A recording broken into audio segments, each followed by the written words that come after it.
ख्वाजा मोइनुद्दीन चिश्ती एक जंगल से गुजर रहे थे।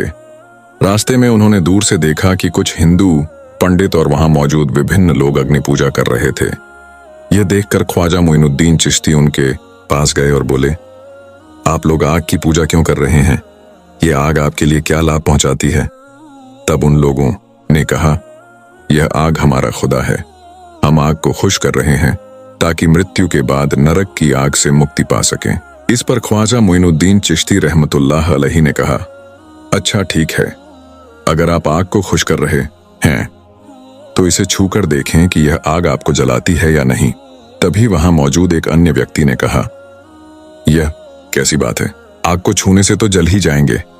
तब ख्वाजा मोइनुद्दीन चिश्ती ने कहा, आप ऐसे खुदा की पूजा करते हैं जो आपको जला देगा, लेकिन मैं उस खुदा की इबादत करता हूं जिसके हुक्म से आग ठंडी हो जाती है। यह सुनकर वहां मौजूद एक हिंदू पंडित जोर से हंसा और बोला, आग का धर्म तो जलाना है और आप कह रहे हैं कि ऐसा हो सकता है तो हमें अपनी आंखों से दिखाए। तब ख्वाजा मोइनुद्दीन चिश्ती रहमतुल्लाह अलैहि ने आग की और देखकर कहा, ए आग, मैं अल्लाह का एक बंदा ख्वाजा मोइनुद्दीन चिश्ती कह रहा हूं, अल्लाह के हुक्म से ठंडी हो जा। यह कहकर ख्वाजा मोइनुद्दीन चिश्ती आग के बीच में प्रवेश कर गए। सभी लोग हैरान होकर देखते रहे कि ख्वाजा मोइनुद्दीन चिश्ती आग में गए, लेकिन वे जरा भी नहीं जले। इस चमत्कार को अपनी आंखों से देखकर सभी लोग आश्चर्यचकित हो गए और बोले, आप कौन हैं और आप किस खुदा की इबादत करते हैं? तब ख्वाजा मोइनुद्दीन चिश्ती ने कहा, मेरा नाम गरीब नवाज ख्वाजा मोइनुद्दीन चिश्ती है।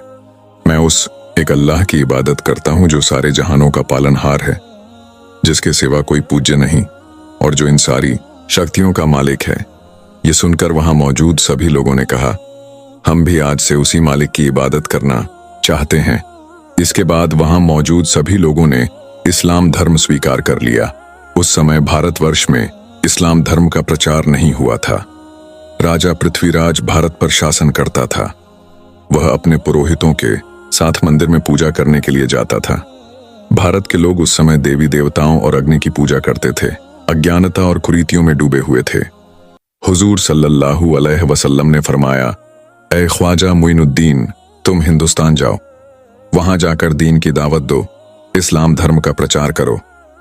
हिंदुस्तान के लोग कुरीतियों में डूबे हैं, तुम जाओ और उन्हें अल्लाह के रास्ते पर लाओ।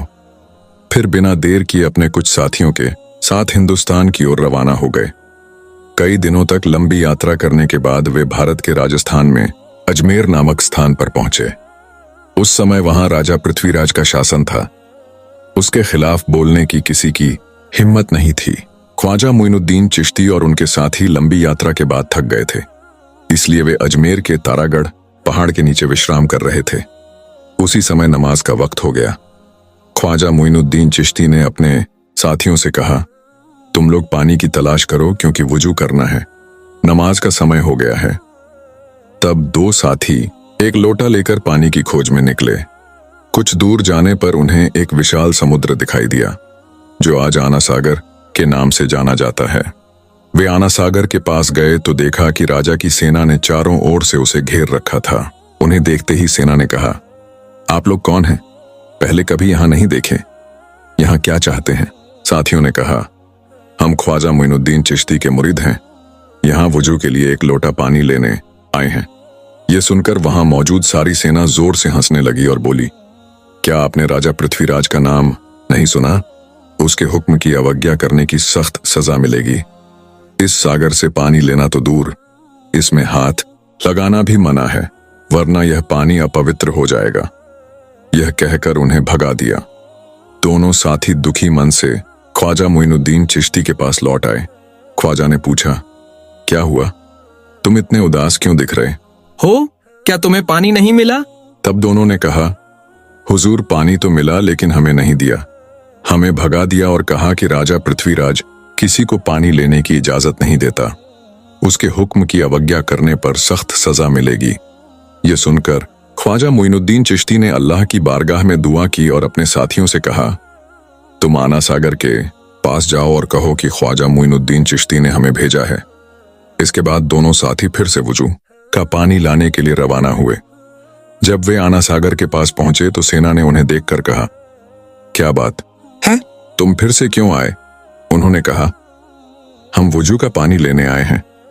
सेना ने कहा, हमने कहा ना कि पानी नहीं दे सकते। राजा पृथ्वीराज को पता चला तो तुम्हारी जान भी जा सकती थी। हम किसी भी हाल में पानी नहीं देंगे। तब साथियों ने कहा, हम तुमसे पानी नहीं मांग रहे, हम तो इस आना सागर से ही पानी मांगने आए हैं। यह सुनकर सारी सेना जोर से हंसने लगी।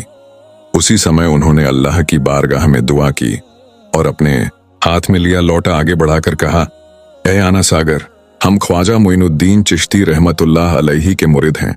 ख्वाजा मोइनुद्दीन चिश्ती ने हमें भेजा है। अल्लाह के हुक्म से इस लोटे में आ जा। ये कहते ही एक पल में उस विशाल आना सागर का सारा पानी उस लोटे में समा गया। अपनी आंखों के सामने यह चमत्कार देखकर वहां मौजूद सारी सेना हैरान रह गई। बिना देर किए उन्होंने कलमा पढ़कर इस्लाम धर्म स्वीकार कर लिया। हालांकि कुछ कट्टर हिंदूवादी थे जिन्हें लगा कि यह कोई जादू का प्रभाव है। वे तुरंत राजा पृथ्वीराज को खबर देने के लिए राज दरबार की ओर रवाना हो गए। राजा पृथ्वीराज ने उन्हें देखकर कहा, क्या बात है, तुम्हारे चेहरों पर इतना डर क्यों दिख रहा है? तब उन्होंने कहा, राजा महोदय, सर्वनाश हो गया। राजा ने पूछा, क्या हुआ? तब वे बोले, राजा महोदय, न जाने कहां से एक बड़ा जादूगर यहां आ गया है। दिखने में फकीर लगता है, लेकिन उसने अपने जादू से सारे आना सागर का पानी एक लोटे में ले लिया। यह सुनते ही राजा पृथ्वीराज के सिर पर जैसे आकाश टूट पड़ा। उसने अपने जीवन में कई जादूगर देखे थे, लेकिन ऐसा जादू कभी नहीं सुना था। इसलिए वह अपनी आंखों से देखने के लिए सेना के साथ आना सागर की ओर रवाना हो गया। रास्ते में उसने देखा कि आना सागर में पानी की एक बूंद भी नहीं बची थी। इधर अजमेर के लोग समूहों में ख्वाजा मोइनुद्दीन चिश्ती रहमतुल्लाह अलैहि को देखने के लिए वहां पहुंचने लगे। ख्वाजा मोइनुद्दीन चिश्ती और उनके साथी नमाज पढ़कर बैठे थे। तभी राजा पृथ्वीराज वहां पहुंचा। उसने देखा कि पहले से ही कई हिंदू इस्लाम धर्म स्वीकार कर चुके थे। यह देखकर वह मन ही मन बहुत क्रोधित हुआ। राजा पृथ्वीराज बहुत चालाक और कट्टर हिंदूवादी था। उसने कहा, आप कौन हैं और कहां से आए हैं? तब ख्वाजा ने कहा, मेरा नाम ख्वाजा मोइनुद्दीन चिश्ती है। मैं अल्लाह के हुक्म और रसूल सल्लल्लाहु अलैहि वसल्लम के निर्देश पर यहां आया हूं। पृथ्वीराज ने कहा, आपने अपने जादू से इस पानी को क्यों सुखा दिया? तब ख्वाजा मोइनुद्दीन चिश्ती ने कहा,